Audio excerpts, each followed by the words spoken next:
신학이 할 수 있는 역할이 바로 그 하나님에 대한 생각에 대한 그 낡은 설비 같은 생각들, 좁은 개념들을 바꿀 수 있는 역할들을 해줄 수 있는 전문가가 바로 신학자이고, 또 성도들도 그런 의미에서 신학에 관심을 기울여야 되는 이유 중에 하나가 바로 거기 있는 거겠죠. 일반 그리스도인들이 가장 가까이서 1차적으로 만나는 신학자는 목회자이기 때문에 이제는 목회자들의 신학이 그렇죠. 또 상당히 중요하다고, 저는 신학자들의 신학보다도 어쩌면서 목회자들의 신학이 중요하다고 생각합니다. 인간은 절대 중립적이지 않다라는 거거든요. 중립적이지 않기 때문에 좋은 책을 안 읽으면 나쁜 책을 읽게 돼 있고, 좋은 신학을 안 가지면 나쁜 신학을 가지게 되어 있는 게 인간이기 때문에, 인간은 기울어져 있는 존재이기 때문에 그런 의미에서 좋은 신학이 공급이 돼야 되는 것도 있고 좋은 책을 읽어야 되는 그런 이유도 있다고 보입니다.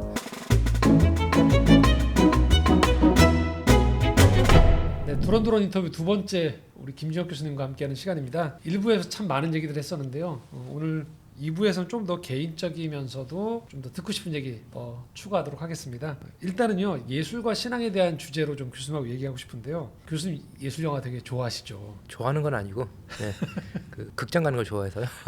예, 제가 대표로 있었던 필름 포럼에서도 너무 자주 오셨어요. 굉장히 자주 오셨던, 심지어는 제가 이 인터뷰를 위해서 교수님께 질문지를 카톡으로 드렸는데, 그때도 보니까 필름 포럼에 오셔서 영화를 보러 오셨다고 얘기하실 정도로, 제 기억으로 종종 필름 포럼에서 시네 토크하고 있는데 갑자기 객석에 브랜드 앉아 계신 걸 몇 번 봤어요. 그래서 굉장히 인상적이었었습니다. 교수님께 영화가 그냥 단순히 재미도 당연히 있으니까 오시겠지만 어떤 의미신가요? 영화라는 매체가 일단 여러 예술의 장르가 있겠지만 참 접근성이 어떤 면에서는 다른 것보다 위치나 가격이나 뭐 여러 가지 면에서 있는 것도 분명히 큰 장점인 것 같아요. 딴 것보다 이제는 영화라고 했을 때 제가 제일 좋아하는 영화 중에 하나가 엑스맨 퍼스트 클래스인데, 엑스맨 퍼스트 클래스를 보면은 이제는 에릭, 나중에 마그네틱 베근스토가 되죠. 이게 이제는 찰스가 나중에 그 자비아 프로페서 X가 되는, 이렇게 그 엑스맨 들어와라라고 하면서 했던 중요한 말 중에 하나가 너보다 더 큰 것의 일부가 되어보는 것이 어떠냐, 이런 식의 표현을 써요.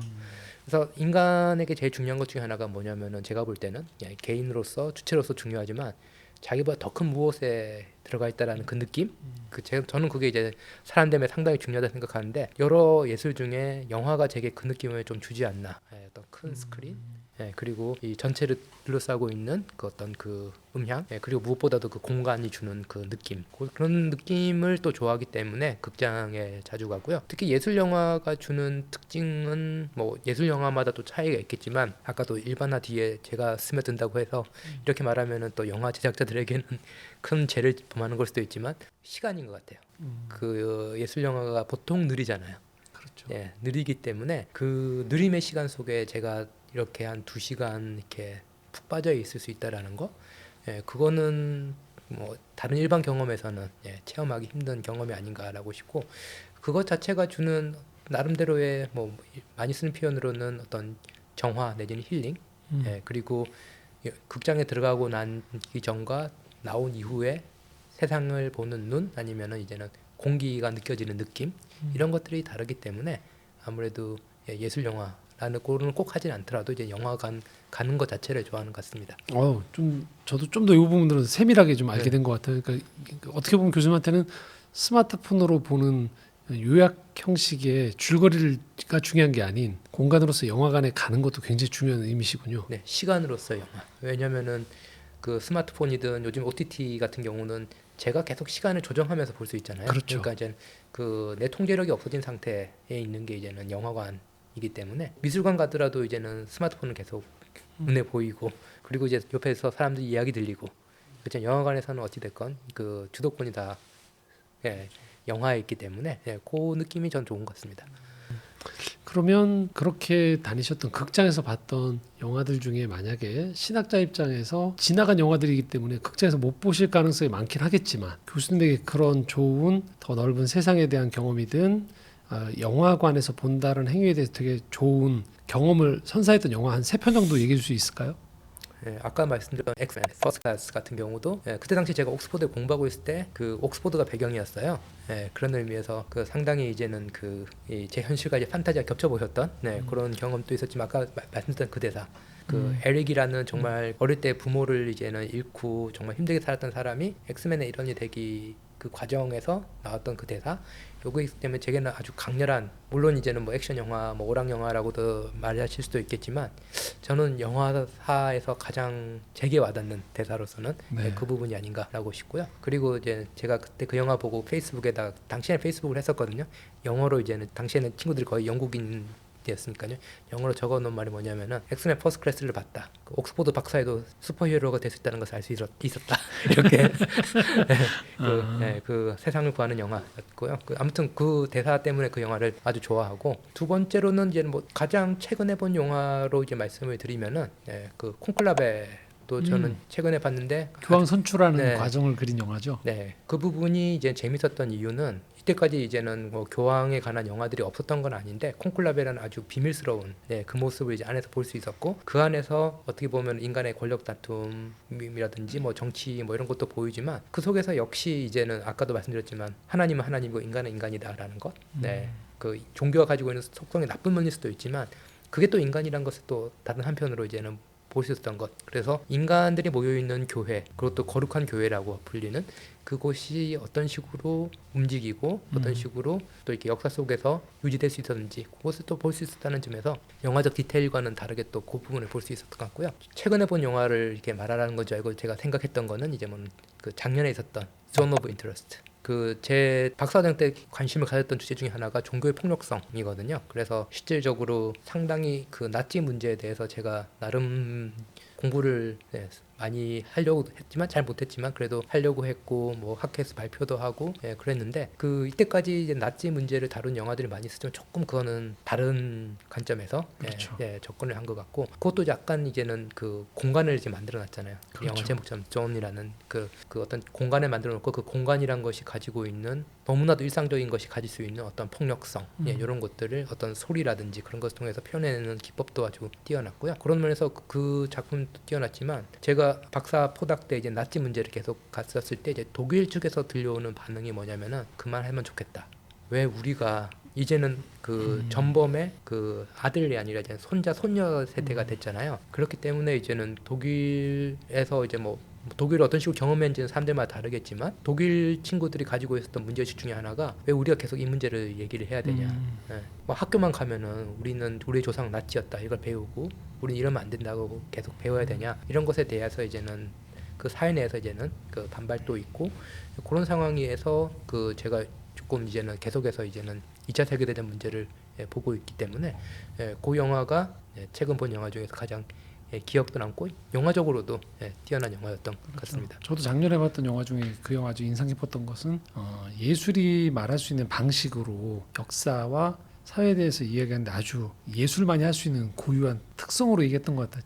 한 번도 아우슈비츠의 장면이 나오지 않는 가운데에서 한 번 정도 연기가 나오던가 그런 장면 외에는 소리로만 모든 것들을 다 하고 실제적으로 그 참상을 보여주지 않는, 그러면서도 영화를 마칠 때쯤 됐을 때 엄청난 공포를 느끼게끔, 그렇죠, 그런 예술만이 할 수 있는 게 독특한 장치 영화가 아니었나 싶어서 저도 아주 인상 깊었었는데 교수님도 그러셨군요. 그러면 요 얘기 조금만 더 덧붙이면, 교수님 보셨을 때 예술 영화 또는 영화 이런 것들이 실제 신학자 입장에서 봤을 때 이제 이 영상을 보신 분들에게 어떤 이야기를 좀 해줄 수 있을까요? 예술과 신앙의 인과관계 또는 어떤 식의 모종의 위치가 어떻게 된다고 생각하세요, 교수님? 네, 이제 철학자들이나 신학자들이 그 둘의 관계를 이론화하려고 노력은 이제 많이 했었죠. 네, 많이 했는데 저는 이제는 조직 신학자지만 좀 이론에 이제 반대하는, 이론 자체로 들어가는 것 자체가 장점도 있지만 또 예술이란 것은 어떻게 보면 신학과 공통점은 있죠. 그건 뭐냐면은 자기를 통해서 더 큰 실제를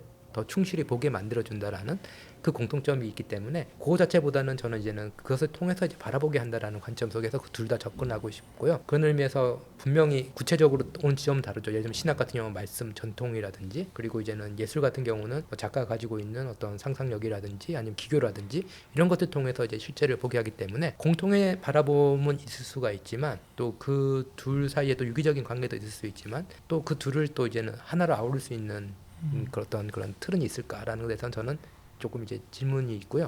좀 회의적인 그런 식의 접근은? 그런 식의 접근이 있고, 요즘에 조직신학자들이 이제 예전이랑 달라가지고 예전에 조직신학 공부하면은 뭐든지 다 이론화하려고 그랬잖아요. 책에 안 집어넣으려고 그러고. 근데 이제 삼일체론 신학 이런 거 발전되면서 이제 제가 볼 때는 신학자들 긴장이 좀 풀어졌어요. 예, 이제 하나님의 은혜에 대해서 조금 더 이제는 신뢰하게 되는 것도 있지만 그러면서 사용하는 게 뭐냐면 칼케돈 원리라는 거거든요. 칼케돈 원리라는 게 칼케돈 공의회에서 예수 그리스도의 신성과 인성이 어떻게 한 인간 안에 있을 수 있냐. 예, 신성과 인성.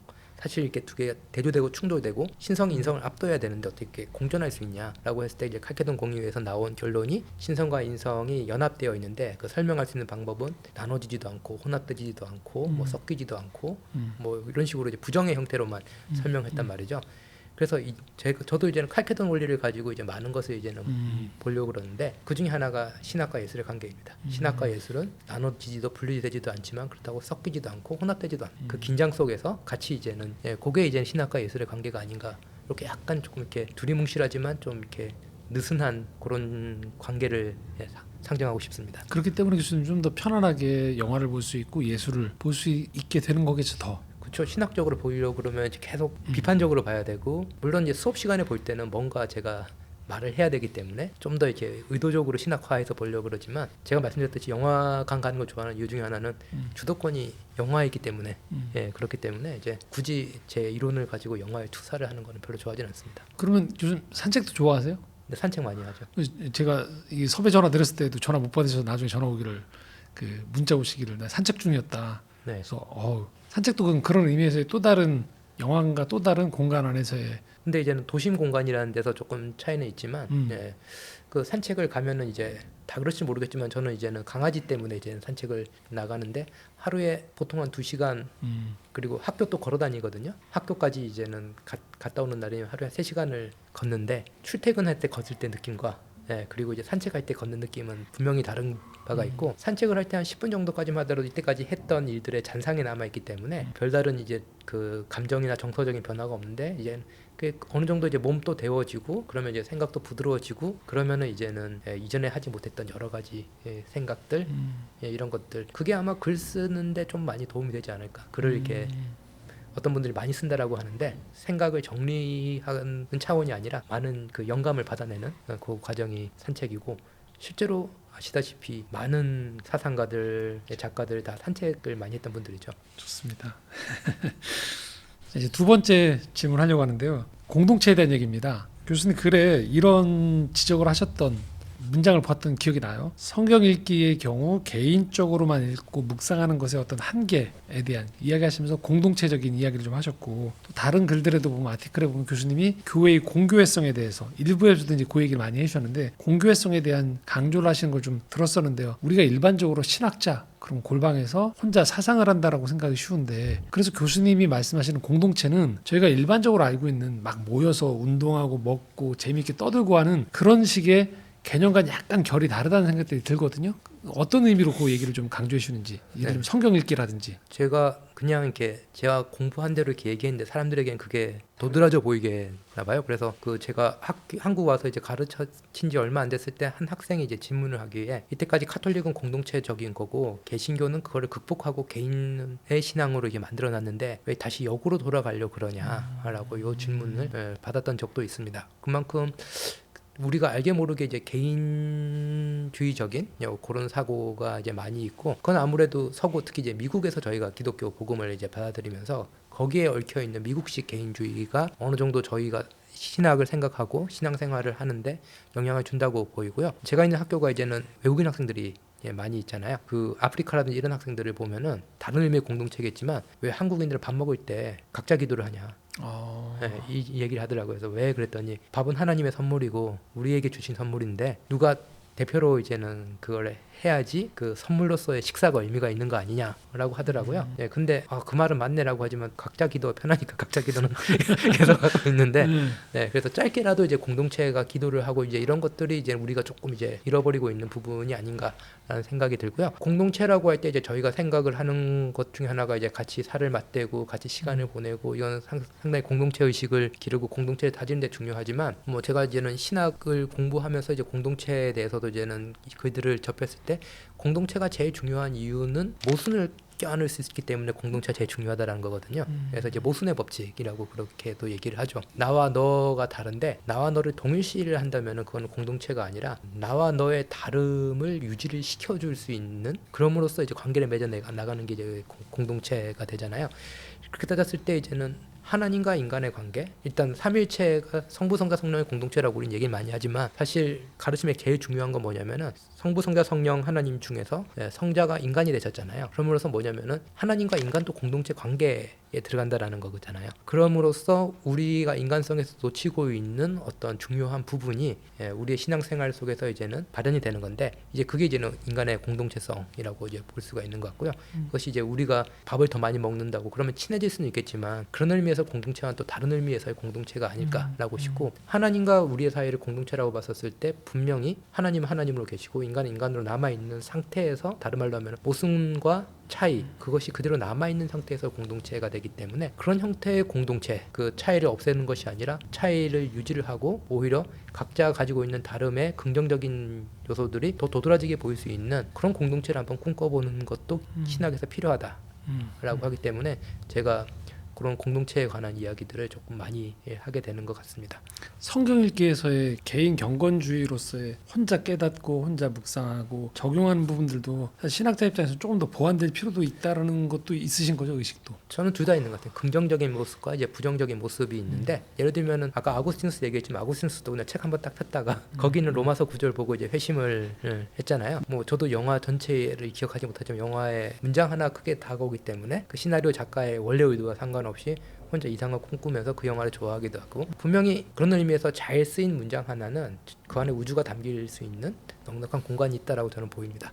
중요한 건 뭐냐면 그 우주를 자기 우주에 끼워 넣기 때문에 문제가 되는 거거든요. 그래서 경건 생활할 때 뭐 헤르누트 기도서란 이런 거 보더라도 짧게 읽고 깊게 묵상하는 방법도 좋은 방법 중에 하나이지만, 그게 이제는 읽는 사람이 어떤 마음을 가지고 그 구절을 어떻게 대하냐의 문제가 크기 때문에 그것을 이제는 보완하거나 혹은 이제는 더 큰 배경이 되어주는 것이 어떤 공동체로서의 성경 읽기가 아닌가라고 싶고요. 그래서 제가 그 공동체로 성경 읽기라고 할 때 요즘에 한국 교회에서 유행하는 공동체적 성경 읽기, 그걸 얘기하는 건 아니고요.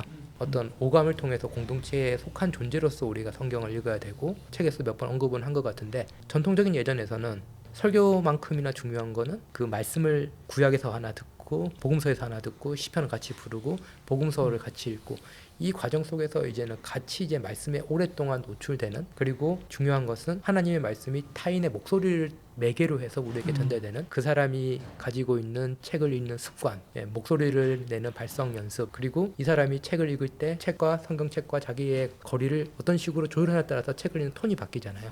이제 그런 것들을 통해서 내게 들려오는 하나님의 말씀, 그런 것에까지 귀를 기울일 수 있을 정도로 세밀해질 때 우리가 이제는 공동체성이 뭔지에 대해서 조금 더 잘할 수 있기 때문에, 그런 의미에서 단순히 개인으로 성경 읽기가 아니라 공동체로서의 성경 읽기, 오감으로 우리가 속해 있는 공동체에서 성경 읽기를 강조를 했습니다. 이것도 포함될 수 있을까요? 저는 교수님 이제 신학적 전통에 대한 얘기를 많이 해주시니까 단순히 수평적인 의미에서의 옆으로의 공동체성도 중요하지만 기독교 2000년 역사에서 흐르고 있었던 어떤 신학적 전통이라든지 전체에서의 기반한 그런 틀거리도 무시하지 않아야, 당장 나에게 은혜가 되는 말씀, 감동 너머에 또 다른 그런 것도 그러니까 공동체 안에 포함될 수 있을까요?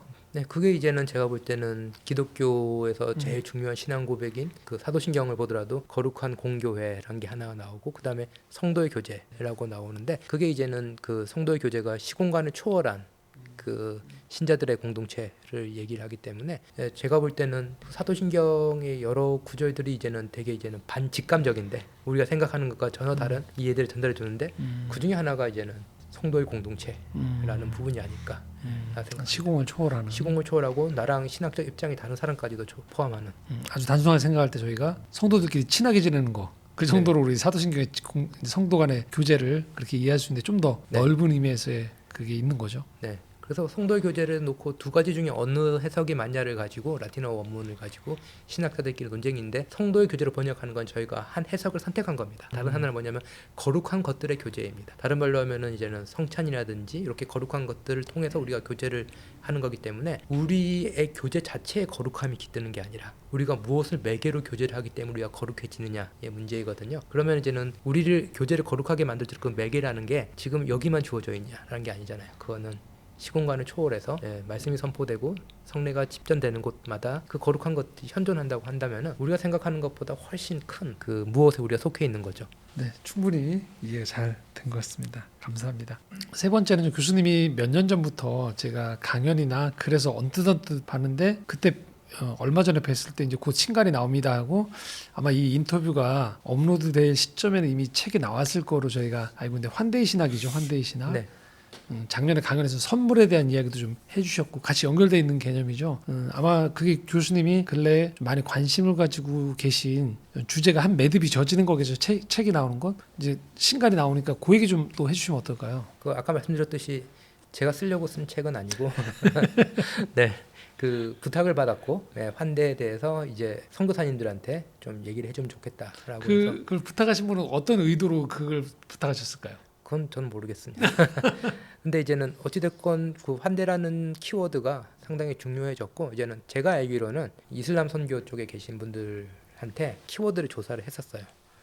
이제 키워드를 조사해가지고 그 중에서 제일 많이 겹치는 것 한 3개 정도를 뽑아가지고 그래서 이제는 그 기획이 이뤄졌고 그래서 제가 그 2년 전에 이제는 스페인 말라가에 가서 이제 그 강의를 이제 부탁을 받아서 6번의 강의를 했었고요. 근데 말라가는 선사 시대부터 인류가 살았던 지역이지만 무엇보다도 이제 아시다시피 이슬람이 스페인 지역까지 이렇게 점령을 하고 있다가 그 다음에 이제는 기독교 국가들이 다시 이렇게 그 정복을 해가잖아요.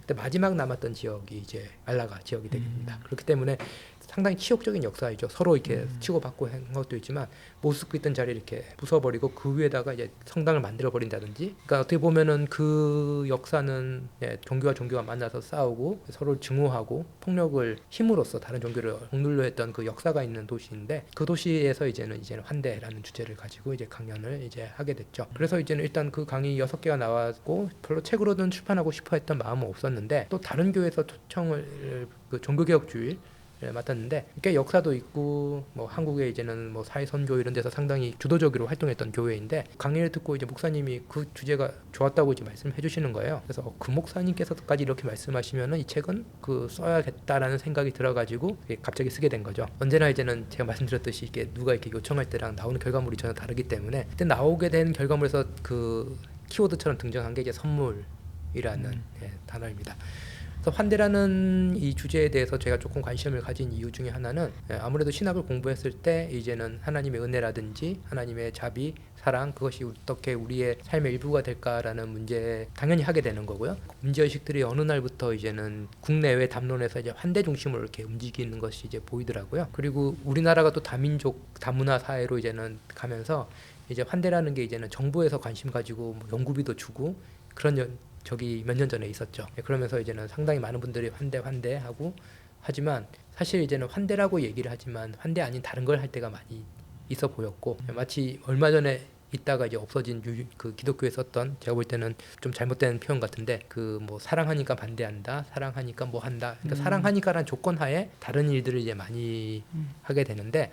캠페인이라든지 그런 것 자체를 제가 비판하는 게 아니라 그 언어 자체가 저한테는 이제 되게 어떻게 되는 거지? 이걸 내가 어떻게 이해해야 될까라는 고민이 있었고 그거는 누구나 현장에 있는 사람들이 많이 가졌던 고민인 것 같더라고요. 그 사이에 여러 담론들은 나오고 근데 이제 신학 정리가 안 되기 때문에 목회자들이나 선교사님들이나 상당 부분 현대 철학에서 환대 개념을 이제 끌어들이려고 그러고 그러니까 또 오히려 현대 철학에서 끌어들이니까 현장에서는 또 바로 이제는 적용이 되는 것보다는 갈등 내지는 오해가 이르고 이런 여러 가지 상황 속에서 한 번은 그 환대 지금까지 있는 조금 때는 지났지만 그것을 한번 정리를 해야 되지 않을까라는 생각이 들었고요. 하다 보니까 이제는 중요하게 떠오른 이때까지 안 했던 개념 중에 하나가 이제 선물 개념이 되었습니다. 근데 선물이라는 개념은 아시다시피 거저준다라는 거고 이거는 기독교 전통 속에서 은혜를 표현하는 대표적인 핵심어였는데 한국어로는 이제 선물이란 것이 이제 물건으로 이해가 되고 있잖아요. 그래서 그렇죠. 한자를 보면 물자도 이제는 사물할 때 물자이지만 선자도 보시면은 부수나 이런 게 고기를 뜻하거든요. 그래서 이제 실제로 차려진 반찬은 차려진 음식 이런 것들을 쓸 때 많이 쓰는 선자이기 때문에 우리말로는 선물이라고 했을 때 상당히 물질적인 것을 생각하는 경우가 많고요. 그렇기 때문에 성경 번역에서 카리스라는 헬라어가 번역될 때도 선물이라는 단어가 안 쓰이고 다 은혜라는 표현으로 쓰이고 그렇기 때문에 어떻게 보면은 선물과 은혜가 그 구분되지 않았던 그 바울이라든지 신약 성경 저자들과는 다르게 우리는 은혜는 은혜고 선물은 선물이고 이런 식으로 조금 다르게 생각하고 있고 그것이 이제는 환대를 생각할 때도 믿음과 환대의 관계는 무엇일까? 음. 아니면 환대는 어떻게 보면 되게 실용적인 접근, 음. 아니면은 뭐 목회에서의 팁, 뭐 아니면 선교적인 전략 이런 식으로 좀 다뤄지는 경향이 있지 않을까라고 해서 요런 것들을 조금 더 이제는 선물이 가지고 있는 원래 의미가 무엇일까? 거저 준다라는 것이 무엇일까? 거저 받고도 우리가 거저 받음으로써 우리에게 주어지는 변화는 무엇일까?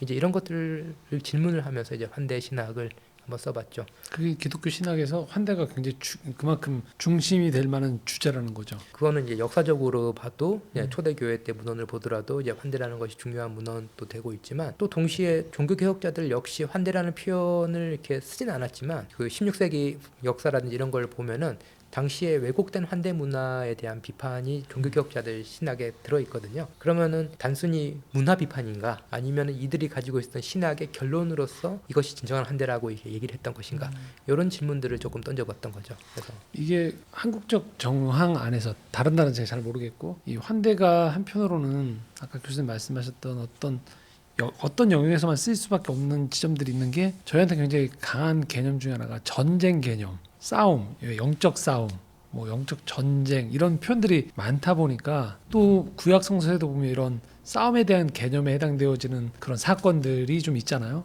이방 민족과의 관계에서도 그렇고 우상 숭배에 대한 것들을 싸워야 된다라는 그 가치가 강하다 보니까 환대는 주로 오늘날로 치면 어떤 전도를 한다든지 부분적으로 환대를 우리가 차용하고 좀 더 근원적인 개념에서 많이 쓰이는 개념이 좀 싸움이나 전투 개념이 더 강하지 않나, 군사. 그래서 환대 그러면 이게 너무 유한 개념이 아닌가라는 그런 생각을 갖는 분들도 있지 않으신가요? 네, 많죠. 그렇죠. 네. 어떤 분들은 또 너무 세다 그러고 환대가 어떤 의미에서 센 거죠, 그러니까? 여러분들한테 이제는 그 얘기를 들어봤는데 일단 환대라는 개념 자체를 모르시는 분들도 많이 있고요. 그리고 아까 유하다라는 표현, 그리고 떼져놨다는 표현, 그리고 어떤 분들은 이거는 그 교회를 사회주의화 시키는 개념 이런 식으로 세다라고 하시는 분들도 제가 만나봤고요. 그런 의미에서 그 환대라고 한 단어를 쓰지만 사람들이 가리키는 개념들이 실제는 다 다 각자 다르다라는 거 같고요. 그런 의미에서 이제는 환대 개념을 조금 정리를 할 필요가 있다라 생각해가지고 그 몇 년 전부터 이제 한국에서 많이 쓰이는 개념이 환대라고 이렇게 하면 공간 만들기, 환대의 공간 만들기. 공간 만들기라고 네. 해서 이제 김연경 선생님이 사람 장소 환대, 사람 장소 환대죠. 환대를 쓰셨죠. 그러면서 이제는 맞아요. 사람에게 이제 장소를 마련해 주는 것 이것이 이제는 그 사람이 사회에서 그 일원으로서 인정받게 하는 행위이기 때문에 이것은 단순히 호의도 윤리적 행위도 아니고 어떤 정치적인 의미까지 가진 거다라고 하면서 그게 상당히 이제는 우리나라에서 환대에 대한 어떤 담론을 이렇게 증대시키는데 큰 기여를 했죠. 근데 물론 이제는 그 기여한 바는 제가 거기서 저희가 영향을 많이 받기도 했지만 그 초대교회 그 설교라는 거 보면은 자꾸 가난한 사람들이 공간 만들어 주라는 표현들이 나오거든요. 그래서 공간 만들어 준다라는 거는 이제는 갑자기 21세기 사회과학자들이 만든 개념이 아니라 교회에서부터 계속 사용되었던 개념이고요. 근데 이제 실질적으로 환대 풍습이란 게 고대 사회에서 이제 발전이 됐는데 또 이제 저희가 가지고 있는 선입견 중에 하나가 그 기독교가 유대 기독교 전통이 유목 문화에서 했기 때문에 유목 문화가 환대 문화가 발전됐기 때문에 우리는 환대를 해야 된다라고 하는데 사실 환대 문화가 가장 발달된 문명 중 하나가 고대 그리스 문화입니다. 고대 그리스에서도 문화를 환대를 많이 했었고 그때 썼던 이제는 헬러 필로세니아라는 개념, 환대라는 개념이 신약 성경에 그대로 쓰이고 있고 고대 그리스 신화에 쓰였던 단어들이 그런 의미에서 그 기독교를 어떤 의미에서는 유대 전통과 그 다음에 이제는 헬라 전통, 그리스 전통의 만남이라고 얘기를 할 때 조금 바꿔서 표현하면 환대 문화와 환대 문화의 만남 속에서 환대 공동체인 교회가 탄생한 사건이 이제는 또 기독교라고도 할 수가 있습니다. 그러면 아까 얘기한 대로 싸움에 대한 전투에 대한 개념이 강한 분들에게는 이 환대를 어떻게 좀 설명하거나 그 싸움이나 전투와 어떤 식으로 이거 관계 설정해야 될까요, 이걸? 그거는 쉽지는 않은 것 같아요. 그 아까 교수님 계속 하셨던 말씀, 그럼 그거대로 이건 이거대로의 개념으로 우리가 가야 될까요? 그 예를 들어 가지고 이거는 이제는 단순히 이제 환대 개념을 바꾼다고 되는 문제는 아닌 것 같고요. 우리가 믿는 하나님이 어떤 분이신가와 관계되어 있는 거기 때문에 저는 이제 보여주려고 그랬던 게 믿음 있고 환대가 있다고 하려고 그랬는데 그게 아니라 은혜와 믿음의 구조를 분석하면은 그 안에 이제 환대가 있다라는 것을 이제는 제가 보여주려고 했던 그 작업이 들어가거든요. 그래서 사회과학자들이 얘기한 것이 사실은 초대 교부들이 얘기를 했던 거고 그런 의미에서 요 문제는 이제는 그 신학자들이 늘 당면하는 문제이죠. 우리가 믿는 하나님은 이런 하나님인데 실제로 이것일 때 어떻게 할 것이냐라고 할 때 설득하는 방법은 없는 것 같아요. 네. 지금 하신 말씀대로 하면 진짜 내가 믿고 있는 하나님에 대한 개념 자체가 그렇죠. 아예 다른 부분들이기 때문에 훨씬 더 근원적이겠네요. 네. 한두 마리 말로 이렇게 믹스하거나 정리될 문제라기보다는. 네, 그래서 하나님에 대한 이해를 이렇게 서서히 바꿔가야지 이제 우리가 환대가 어떤 의미인지 점점 드러난다라고 저는 생각이 들고요.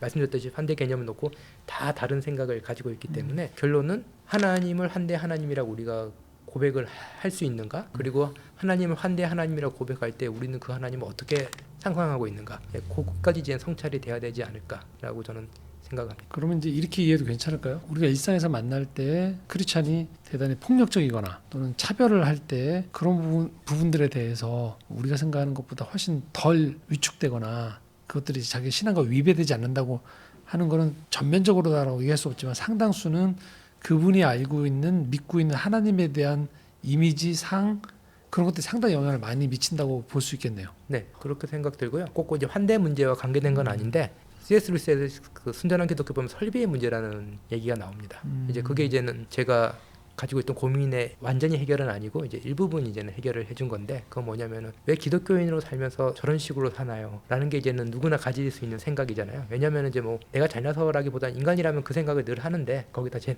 기독교인이라는 걸 더 붙이는 것도 있고요. 근데 이제는 C.S. 루이스가 얘기할 때 그 그걸 가지고 사람을 판단하면 안 된다라고 얘기를 하면서 설비의 문제를 얘기를 해요. 예를 들어서 최신 공장에서는 10이라는 것을 집어넣으면은 예를 들면 1000이라는 생산을 만들어낸다. 근데 오래된 시설을 갖고 있는 공장에서는 10을 넣으면은 한 12, 13이 나온다라는 거죠. 오히려 이제는 이 새로 된 공장은 한 10을 넣는데 1000이 나왔는데 여기는 20을 넣는데 3, 40밖에 안 나올 수도 있는 거죠. 그런 의미에서 우리가 이 사람은 왜 그래? 왜 이 기독교인 이렇게 해? 라고 하지만 실질적으로는 그 사람의 의지에 있어서나 그 사람의 어떤 노력에 있어서는 어떤 일이라고 이제 저희는 정확하게는 알 수가 없는 것 같고요. 그렇게 됐을 때는 이제 제일 그 C.S. 루이스는 여기까지 얘기는 안 하는데 그러면 이제는 이 사람의 생산량을 변화시키는 것보다 더 근본적인 게 뭐냐면 이 사람의 설비를 바꿔주는 거죠. 설비가 바뀌어야지 생산량이 늘어나기 때문에 그다음 또 조직신학자 하는 말부터 이게 신학의 역할인 거죠. 네. 저도 딱 지금 그 얘기하려고 했었거든요.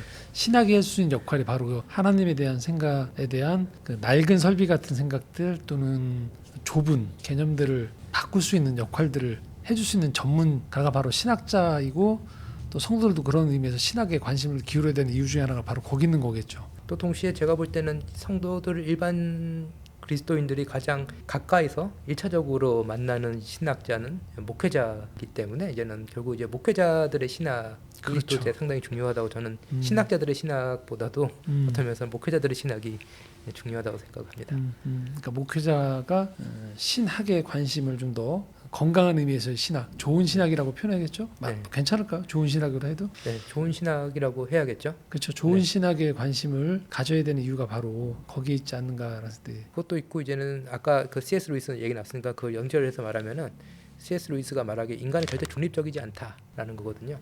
중립적이지 않기 때문에 좋은 책을 안 읽으면 나쁜 책을 읽게 돼 있고 좋은 신학을 안 가지면 나쁜 신학을 가지게 되어 있는 게 인간이기 때문에 인간은 기울어져 있는 존재이기 때문에 그런 의미에서 뭐 좋은 신학이 공급이 돼야 되는 것도 있고 좋은 책을 읽어야 되는 그런 이유도 있다고 보입니다. 그러면 그걸 덧붙여서 그렇게 보시면 교수님이 보셨을 때 지금 말씀하신 것처럼 이런 비판보다 전통과 신학적 사유가 되게 중요하다고 했을 때 저자이기도 하시면서도 저는 중요한 독서가라고 생각하거든요. 교수님이 좋은 책을 많이 읽으셨다고 생각해서 이 영상 보신 분들한테 좀 미리 사전에 제가 좀 부탁을 드리는데 한 3권의 책을 좀 추천해 주시고 그 이유를 좀 설명해 주시면 좋겠다고 부탁을 드리는데요. 저는 많은 독서가는 아니고요. 네, 그 말씀드렸듯이 그 이공계 분위기 집안에서 태어나가지고 책은 많이 읽지는 않았고 그런데 이제는 저한테 약간의 그 위로를 준 게 제가 가끔씩 인용하는 게 이제 데리다 다큐멘터리. 그러니까 데리다라고 이제 프랑스에 유명했던 현대 철학자인데 집에 책이 엄청 많은데 이제는 기자가 와가지고 여기 있는 책 다 읽었냐라고 했을 때 데리다가 했던 답이 한참 고민하더니 이제 5권인가 6권 읽었다 뭐 이런 식으로 얘기를 하더라고요. 네, 그러니까 이제는 읽는다라는 게 그냥 문자를 눈으로 따라가면서 의미를 그냥 받아들이는 거냐 아니면은 정말로 이 저자의 생각을 내 생각과 내 생각으로 일단 흡수를 한 다음에 그 대화를 하고 그러면서 이제는 자기 나름대로의 그 텍스트에 대한 자기 나름대로의 소화가 되냐 그거는 상당히 다르다고 보이고요. 그래서 한 5권 정도를 읽으면은 정말 똑똑해지는 수 있겠구나라는 거는 저한테는 이제 그 다큐멘터리는 약간의 그 칭의의 복음처럼 자유를 줬던 네, 그 책을 많이 안 읽어도 오히려 더 꼼꼼히 읽는 게 중요하다라는 생각이 드는 것 같고요. 그래서 이제는 뭐 저한테 영향을 많이 줬던 책들은 사실 뭐 철학책, 문학 이쪽이 많지만 그거는 또 제가 감히 평을 할 수 있는 정도 수준은 안 되고 신학 분야로 해가지고 제가 책을 몇 권을 가지고 왔는데요. 네. 첫 번째는 이제 아우구스티누스의 고백록입니다. 그래서 한국에 여러 번역본이 있기 때문에 그 네. 한국 번역본 하나를 가져오면 안 될 것 같아가지고 원서를 가져왔고요. 고백록 하면은 보통 그 사람들이 이제 한국에서 주로 소비되는 방식은 탕자 같았던 아우구스티누스가 그렇죠. 주님께로 돌아오게 되는 그 극적인 과정을 자서전 형식으로 썼다라고 하는데 네, 이거는 이제는 그것도 맞고 어떤 책 같은 경우는 이제는 고백록이 그 뒤에 보면 다른 얘기도 나와요. 이제는 기억에 관하여 아니면은 또 이제는 뭐 창세기의 알레고리적 해석에 관하여 여러 얘기들이 나오는데 그거는 또 이제는 번역본에서 삭제를 하고 회심할 때까지만 나오는 그런 번역본도 있는데 이제는 인류의 고전에 위치에 오른 책이죠. 그 고백록의 가치를 상당히 이제는 축소시키는 방식이고요. 고백록은 사실 그 고대 라틴 문학에서도 아주 최상급으로 평가될 정도의 고전이고 이걸 보시면은 왜 기독교가 단순히 이제는 그 유대 팔레스타인에서 나타난 종교가 아니라 거대한 로마 제국 속에서 헬레니즘 사상과의 어떤 대화를 통해 가지고 나타난 종교라는 것을 이해하는 데 아주 도움이 될 수 있는 책이고 어떤 분들이 이제 제가 계속 이제는 그림 같은 거 이제 많이 쓰고 하는데 그걸 어떻게 정당화할 거냐. 십계명에서 이제는 이미지 쓰는 게 이제 금지되어 있는데라고 이렇게 얘기를 하시는데 거기에 대한 또 역사적인 신학적인 논쟁은 있죠. 어떤 전통에서는 그림을 쓰고 안 쓰고라고 하는데 그걸 떠나서 고대 심리학에서 왜 이미지가 중요한지를 저는 이 책에서 찾았어요. 이 책 뒤에 있는 기억에 관하여 인간의 인식에서 이미지의 중요성 같은 부분들이 나오기 때문에 단순히 이제는 회심에 관한 책, 전도를 하기 위한 책으로 보면은 이 책이 가지고 있는 더 풍성한 의미는 조금 사라지지 않을까. 그런 의미에서 우리가 기독교를 보는 방식뿐만 아니라 나를 보는 방식, 인간을 이해하는 방식, 그리고 더 나아가서는 이제는 하나님에 대해서 우리가 이제 말 거는 방식까지도 이제 상당히 많은 통찰과 도전을 주는 책이 아닌가라고 생각이 들고요. 네. 두 번째 책은 이것도 이제 우리나라에서 여러 출판사에서 나온 책이라서 이제는 또 이제 원서를 가지고 왔습니다. 또 문고판인데요. G.K. 체스터턴의 정통입니다.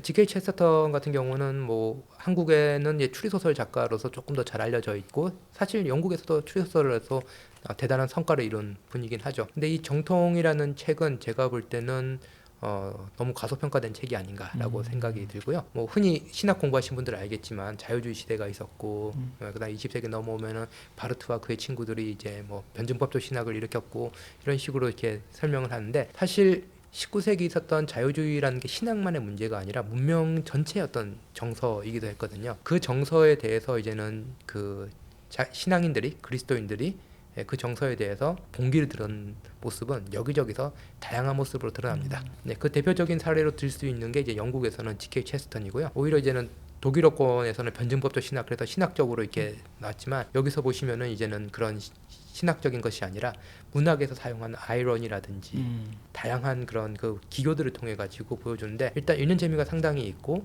또 동시에 우리가 당연시하고 있는 사고가 당연하지 않다라는 것 그리고 당연하지 않더라도 괜찮다라는 것, 뭐 이런 것들을 가장 탁월하게 보여줄 수 있는 그런 작가가 아닌가라고 생각이 듭니다. 국내 이제 체스터턴이 알려진 계기들 중 또 다른 계기 중 하나 루이스가 체스터턴의 책을 통해서 굉장히 많이 회심하는 하는데 결정적인 도움이 영향을 결정적인 책을 주는 네. 작가였죠. 네. 근데 이제 문제는 이제 체스턴이 글이 너무 현란해가지고 이게 이해하기가 힘들어가지고요. 그래서 이제는 체스턴 책은 사실 조금 난이도가 있게 느껴질 수는 있는 책입니다. 그래서 뭐 대신 뭐 체스턴 책 대신에 이제는 뭐 루이스 책이나 이런 것들을 보시는 것도 대안은 되겠지만 그 마라탕으로 하면 이게 매운맛은 이제 역시 G.K. 체스턴이 아닌가라고 생각이 듭니다. 요거는 제가 불어 발음이 정확하지 않아가지고 한국식으로 발음하면은 이제 앙토냉 질베르 셀티앙주라는 분이 쓴 공부하는 삶입니다. 이제 사제시죠. 영어로 원제는 더 인텔렉츄얼 라이프, 그냥 지성적인 지적인 삶이라는 주제인데요. 우리가 흔히 공부라고 할 때는 뭔가 하기 위해서 공부를 저희는 많이 하잖아요. 시험 치기 위한 시험 치기 위해서 아니면은 뭐 진학하기 위해서 이런 식으로 하는데 그게 아니라 삶에서 이제 공부가 이제 스며들어오기 위해서는 삶이 어떻게 바뀌어야 되는지가 보여주는 책이거든요. 그래가지고 보면은 뭐 이게 공부를 하기 위해서 걷기도 해야 되고 맑은 공기도 마셔야 되고 우리가 공부라고 할 때 이제 놓치고 있지만 사실 공부에서 제일 중요한 일상의 여러 활동들 이런 것들을 이제는 공부의 영역으로 다시 이렇게 보듬어안아주는 그런 책이었고요. 요즘엔 이런 식의 접근들이 적잖아 볼 수 있지만 처음 이 책을 봤었을 때는 충격이면서 동시에 되게 편안한 느낌이 들었던 공부라는 것이 이렇게 좀 이렇게 벨벳처럼 부드럽게 우리의 삶 전체를 이렇게 감싸주는 따뜻하게 감싸주는 거구나라는 그 생각이 들었고요. 그리고 이 책 뒤에 있는 요 그 광고 문구가 되게 재밌어요. 공부는 그 자체로 성스러운 의무다. 요거는 이제는 전형적인 그 스콜라 철학 쪽에서 나오는 입장이고 다음 문장입니다. 지적인 삶을 사는 데는 매일 2시간이면 충분하다. 요 문장이 상당히 흥미롭고 사실 2시간만 공부하면 된다는 말이라기보다는 또 그 2시간을 준비하기 위한 저희 삶을 정리하고 질서를 잡아주고 그런 과정들에 대해서도 아주 좋은 통찰을 안겨주는 책이라서 원래 질문은 사유를 확장시켜주는 책이라고 했는데 사유를 확장시키기보다는 사유를 확장시킬 때 도움이 되는 책을 이렇게 골라봤습니다. 그리고 사실 이 책은 절판이 돼가지고 고르진 않았는데요. 비서트 후프트라는 네덜란드 신학자이고 역자가 우연히 이 책을 서점에서 이렇게 찾아가지고 들고 번역하면서 정말 좋았다라고 이렇게 역자 선문에 적혀 있는데 저도 이 책을 예전에 보면은 그 동대문 이런 데 가면은 신학 공부하시는 분들 알겠는데 신학책 서점들이 있었잖아요. 엄청 네. 싸게 팔잖아요. 거기서 우연히 집어든 책입니다. 네, 렘브란트와 복음서라는 책인데 어떻게 보면은 신학을 하면서도 예술이란 것들을 같이 주의를 기울여도 되겠다라고 하는 어떤 계기가 됐던 책이 바로 이 책입니다. 그래서 조금 오래된 책이어서 지금 절판돼 있고 뭐 미국이나 이런 데 아마존 제가 어제 찾아봤는데 거기서 절판이 돼 있더라고요. 조금 이제 떼진한 책이긴 하지만 렘브란트라는 저는 화가로만 알고 있었는데 렘브란트라는 이 사람이 이제 네덜란드라는 어떤 그 종교 개혁의 큰 영향 아래 있었던 그 문명권 속에서 자신의 작품 속에서 이 변화한 어떤 시대를 어떤 식으로 이렇게 보여줬나를 이렇게 분석을 하고 있어요. 워낙 옛날에 읽은 책이어가지고 지금 보면은 그만큼 이게는 그 분석이 정말 좋네라고 생각할지 모르겠지만 이 책을 보고 뒤에 도판도 있어가지고 렘브란트 작품들도 여러 개 볼 수 있었는데 이때 또 마침 제가 뭘 했냐면은 학부 2학년 때 이 책을 봤었는데요. 그때 이제 교수님이 좀 소규모 수업이어가지고 신학을 공부하려면 1차 문헌을 무조건 읽어야 된다. 그래서 니네가 아직 독일어는 못 읽지만 영어로 루터 책을 읽어라라고 해가지고 그때 제가 발표를 맡았던 게 루터의 하이델베르크 논제 영어로 학부 2학년 때 그걸 다 읽고 이제 발표를 했었거든요. 그때 하이델베르크 논제에 들어간 루터의 십자가 신학이라는 글인데 이 책이 렘브란트가 썼던 네덜란드는 이제 개혁주의가 더 강한데 이제 루터적인 관점에서 더 이렇게 보려고 했던 책이에요. 그래서 그 두 개가 제 안에서 만난 거죠. 그 루터의 십자가 신학과 그리고 이제 렘브란트의 작품 세계가 만나면서 이 두 개가 어떻게 보면 제 신학을 이제는 형성하는데 아주 중요한 모판이 되지 않았나. 그래서 신학은 신학이고 예술은 예술이다. 아니 말씀은 말씀이고 이미지는 이미지다가 아니라 이 두 개가 같지는 않지만 같이 갈 수 있다라는 거, 공존할 수 있다라는 것을 이제는 제 마음의 털을 이렇게 넓게 읽어준 책이 이 렘브란트 복음서입니다. 굉장히 그런 교수님 이후에 글과 책에 이제 그 중요한 동기를 부여줄 수 있는. 그렇죠. 네. 제일 중요한 거는 누가 내 앞에서 어떤 길을 터줬냐가 중요한 것 같아요. 스스로 개척한다면 힘든데 누가 터줬으면은 그 길에서 조금 더 나가면은 제 나름대로 이제는 길을 갈 수 있으니까 그래서 이런 책을 만난 거는 우연이지만 또 이게 선물 같은 경험이지 않았나 생각합니다. 감사합니다. 이제 마지막 질문 하나 더 드리고 정리하면 좋겠는데요. 교수님의 향후 계획 쭉 얘기 들어보니까 교수님 또 내가 계획을 세우지 않습니다 이렇게 나올 가능성은 많지만 그래도 수정되어지더라도 교수님이 가지고 계신 계획, 집필 계획 또는 어떤 신학적인 어떤 중점을 뒀으면 하는 영역들 그런 과제들 그 얘기 좀 해주시면 좋겠습니다. 그 2020년에 제가 C.S. 루이스에 관한 책, 그 순전한 그리스도인 썼는데 그때 이제는 인터뷰할 때 기사를 봤더니 이 책 쓰겠습니다라고 했는데 그 책은 시작도 안 한 사이에 다른 책이 지금 세네가 나온 것 같은데 현재로 구체화된 걸로 말씀을 드리면 이제 환대 신학을 쓰는 거는 사실 좀 많이 힘든 작업이었어요. 왜냐면은 내용 자체가 어려운 것보다 이게 제가 쓰면서도 아까 말씀드렸듯이 환대가 무엇인지 그리고 환대하는 하나님이 누구시고 그것이 우리 삶에 어떤 영향인지 그거는 계속해서 조율하고 검토하는 작업이 있었기 때문에 다른 책보다 조금 힘들게 썼고 그러면서 이제는 막판에 이제는 제가 스스로에게 드는 생각이 이게 다 거짓이라면 어떡하지? 이 생각이 이제 든 거죠. 환대라는 거 어떻게 보면 되게 긍정적이고 밝은 것을 이제 지향을 하는데 우리의 현실은 또 그렇지가 않잖아요. 그러니까 이제는 오히려 이제는 이걸 쓰면서 내가 이렇게 주장하는 것들 무슨 근거로 하는 거지? 물론 인용을 하기 때문에 근거는 있지만 이걸 내가 정말 이렇게까지 얘기해도 되나? 내가 이것을 대해서 얼마나 확신이 있나? 이런 생각이 많이 들었기 때문에 막판에 이제 제일 많이 이제는 그 관심이 갔던 주제가 거짓말. 그래서 거짓말도 여러 유형이 있고 여러 동기가 있고 그리고 거짓말에 대해서도 상당히 오랫동안 연구가 되어 왔는데 제가 요즘에 챗GPT 많이 쓰잖아요. 네. 챗GPT가 뭐 2년 사이에 상당히 그 정답에 가깝게 많이 이렇게 기능이 향상됐는데 그 초기에 이제 챗GPT 너무 정말 엉뚱한 답 많이 줬잖아요. 네, 그래서 AI hallucination 이런 표현도 등장하고 그래서 물어봤죠. 너 왜 거짓말했어? 라고 했더니 거짓말 한 적이 없다고 그러더라고요. 아니 이거 분명히 이게 팩트가 아닌데 사실이 아닌데 왜 거짓말이 아니야? 그랬더니 자기에게는 속이려는 의도가 없이 정보를 가지고 와서 했기 때문에 자기는 거짓말한 거 아니라고. 그 순간 제가 이제 약간 충격을 받았거든요. 그게 뭐냐면은 아구스티누스가 정의한 거짓말의 개념입니다. 그래서 AI가 쓸 정도로 기독교에서 정의 내린 거짓말이 보편적으로 쓰이고 있구나라는 걸 이제 생각을 하게 됐고, 사실 그 거짓말에 대한 담론이 여기저기서 좀 많이 나오고 있죠. 뭐 트럼프 시대에는 사실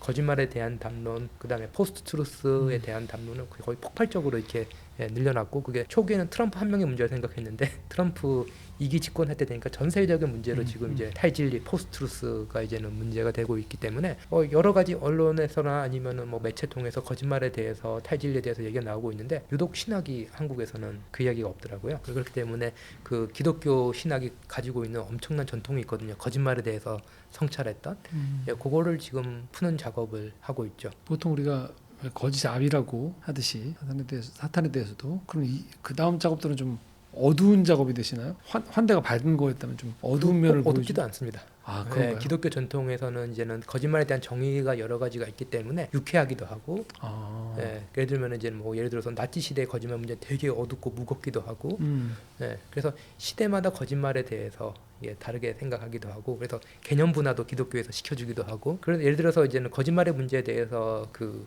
큰 틀에서 기독교적 문명에서 가장 잘 알려진 그 사람으로 umberto eco를 들잖아요. 보면은 유쾌하게 하는 방법도 알고 있고, 한 권의 책으로 담아내기 힘들 정도로 다채로운 이야기들이 있는데, 또 거짓말의 문제는 구구절절하게 거짓말에 대해 설명하면 그 말이 더 신뢰가 없어지기 때문에 짧고 간결하고 이렇게 써야 되는데 잘 될지는 모르겠습니다. 그러니까 그냥 저희는 단순하게 거짓말하지 마 이렇게 했는데 그 문제가 아닌 훨씬 더 깊은 고구마 줄기 뽑아 올리듯이 훨씬 많은 단문들이 안에 담겨 있다라고 보거든요. 그렇죠. 왜냐하면 인간이 거짓말을 할 수 있는 존재.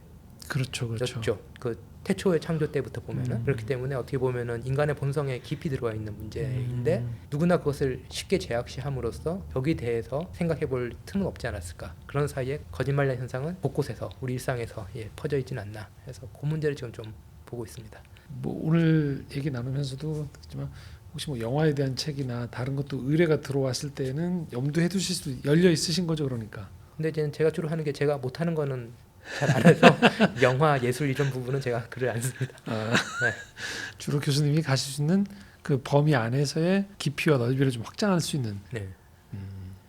네, 알겠습니다. 그럼 앞으로도 이제 교수님 저희가 기대하는 교수님 모습은 이런 좋은 주제들에 대해서 신학자로서 글을 써주시고 강연해 주시고 또 현장에 이런 것들을 조율해 주시는 그런 역할들을 좀 해주시겠네요. 그렇죠? 그럴 수도 있고 또 미리 정해놓고 사는 스타일이 아니라서. 알겠습니다. 네. 여하튼 그렇게 정해놓지 않았음에도 불구하고 상당히 많은 활동을 하셨고 지금 해오셨던 것들로 미뤄보건대 앞으로도 또 교수님의 계속 저작과 그러니까 작품들이 계속 나올 수 있지 않을까 싶어서 요즘 굉장히 좋아하는 신학자로서나 또 한 팬으로서도 앞으로의 교수님 가시는 길들이 많이 기대되고 응원하도록 하겠습니다, 교수님. 네, 감사합니다. 네, 오늘 바쁘신데 귀한 시간 내주셔서 대단히 감사합니다, 교수님. 네, 초청해 주셔서 감사합니다. 네. 이상으로 우리 김지혁 교수님과의 인터뷰 마무리하면서요. 또 지금 얘기하신 것처럼 질문이 중요하고 또 어떤 질문을 하느냐, 또 어떤 교류를 하느냐가 또 다른 만남을 이어가지 않을까라는 생각들을 가져봅니다. 뭐 그런 의미에서 여러분들께서도 아웃플루언서 인터뷰를 비롯한 저희가 앞으로 올리는 영상들 보시면서 질문도 좋고요, 의견도 나누신 댓글들 달아주시면 또 좋은 토론까지는 아니더라도 좋은 만남들이 저희랑 또 이어지지 않을까라는 생각들을 가져봅니다. 네, 오늘 인터뷰 시간 이상으로 마치도록 하겠습니다. 감사합니다.